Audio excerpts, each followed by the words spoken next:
Hello दोस्तों, कैसे हैं आप लोग। उम्मीद है आप सब बहुत अच्छे होंगे और बहुत मेहनत से पढ़ाई कर रहे होंगे ताकि आप अपने ड्रीम कॉलेज में जाकर अपना सपना पूरा कर सकें। दोस्तों, अभी एक नई न्यूज़ आई है नीट अपर एज लिमिट के रिगार्डिंग, जिसकी सुनवाई सुप्रीम कोर्ट द्वारा 31 जनवरी को होने वाली थी, जिसे अब बढ़ाकर मार्च में कर दिया गया है। अब इसकी सुनवाई मार्च में होगी, तो इसका क्या इम्पैक्ट पड़ेगा बच्चों पे और इसको क्यों लाया, इसकी बात क्यों चल रही है, इसके रिगार्डिंग हम बात करेंगे। आइए हम इसके बारे में एक एक करके बात करते हैं। सबसे पहले दोस्तों हम इस पर बात करेंगे कि नीट अपर एज लिमिट क्यों लाया जा रहा है। दरअसल में दोस्तों 2018 में कुछ बच्चों ने सुप्रीम कोर्ट में ये अप्लाई किया था कि नीट के लिए अपर एज लिमिट होना चाहिए, क्योंकि कोई अपर एज लिमिट ना होने के कारण पुराने बच्चे दोबारा नीट का एग्ज़ाम देते हैं, जिसकी वजह से कंपटीशन बहुत ज़्यादा बढ़ जाता है और जो नए बच्चे होते हैं उनका सिलेक्शन होने के चांसेस बहुत कम हो जाते हैं और उन पर कंपटीशन का प्रेशर बहुत ज़्यादा बढ़ जाता है। इसलिए कोई ना कोई अपर एज लिमिट होनी चाहिए नीट कंपटीशन के लिए, इसलिए इसको लाया जा रहा है। और 2018 में इसको अप्लाई किया गया था, लेकिन उसके बाद कोरोना आ गया था, जिसकी वजह से इस पर सुनवाई नहीं हो पाई थी। तो इसलिए अब इस पर काम आगे बढ़ाया जा रहा है और इसकी सुनवाई की तारीख आई है। और दोस्तों मान लेते हैं कि मार्च में कोई अपर एज लिमिट आ भी जाती है, तो इस बार तो बिल्कुल भी चांसेस नहीं है कि 2022 में वो अप्लाई होगा, क्योंकि बहुत सारे बच्चे हैं जो कि आधा से ज़्यादा तैयारी कर चुके हैं।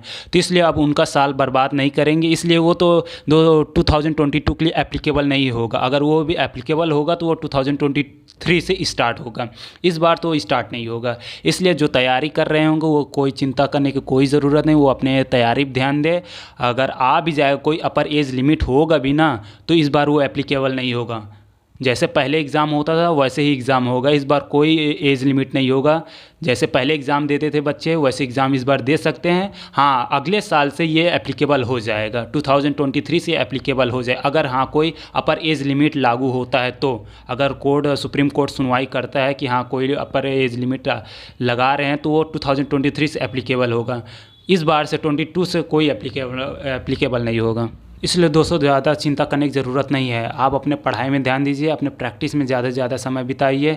आप इसकी चिंता मत करिए अगर शायद अपर एज लिमिट आ जाएगी तो मेरी उम्र हो गई, हम एग्ज़ाम दे भी पाएंगे कि नहीं दे पाएंगे। आप इसकी चिंता मत करिए, क्योंकि अगर कोई एज लिमिट आती भी है ना तो 2022 में एप्लीकेबल नहीं होगा, क्योंकि उन्हें भी पता है कि बहुत सारे बच्चे तैयारी कर चुके हैं, कर रहे हैं और आधी से ज़्यादा उनकी तैयारी हो चुकी है, तब उनका साल बर्बाद नहीं करेंगे।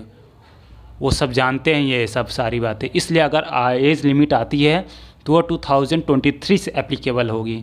इस साल 2022 में तो क्या कहते हैं पुराने जैसे पहले एग्ज़ाम होता था वैसे ही एग्ज़ाम होगा, इसलिए परेशान होने की ज़रूरत नहीं है। आप अपना पढ़ाई ध्यान दीजिए, बस ज़्यादा से ज़्यादा समय अपने तैयारी में लगाइए और इधर उधर के सवालों में अपना टाइम वेस्ट मत करिए।